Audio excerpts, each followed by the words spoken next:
Josh Hawley looked like he had seen a ghost.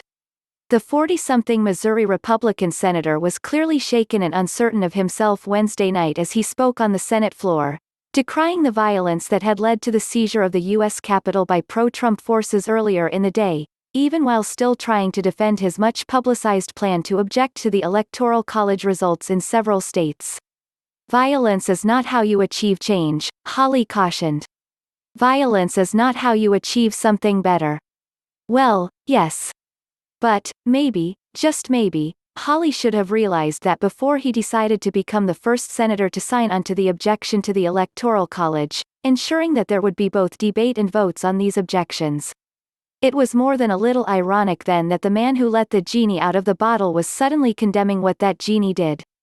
Who could have known that encouraging false, and debunked, claims about non-existent fraud could lead ardent Trump supporters to act on their dissatisfaction and anger when gathered in a large group in Washington? Man, what a shock. Not. The Kansas City Star's editorial board penned a blistering op-ed, headlined, "Assault on Democracy, Senator Josh Hawley has blood on his hands in Capitol coup attempt," slamming Hawley for his role in starting this fire. Here's the key bit. No one other than President Donald Trump himself is more responsible for Wednesday's coup attempt at the U.S. Capitol than one Joshua David Hawley, the 41-year-old junior senator from Missouri, who put out a fundraising appeal while the siege was underway.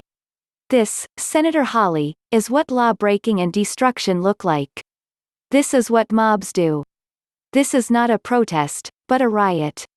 One woman was shot by Capitol Police in the chaos and died while lawmakers were sheltering in place. No longer can it be asked, as George Will did recently of Hawley, has there ever been such a high ratio of ambition to accomplishment? Hawley's actions in the last week had such impact that he deserves an impressive share of the blame for the blood that's been shed. Hawley's calculation here was simple. He has made no secret of his ambition to run for national office as soon as he can. But at 41 years old and still not a known name in conservative circles, he saw his chance to change that by being the first one to step forward and carry Trump's election fraud nonsense in the Senate. He immediately won praise from the Trump media for his bravery and willingness to stand up to the mainstream media. And more importantly for Hawley's future national ambitions, he raised money off of his move. As you can imagine, I am being pressured from the Washington and Wall Street establishment to ignore the will of the people and avoid raising this issue, he wrote in a fundraising missive shortly after he announced his decision to object to the results.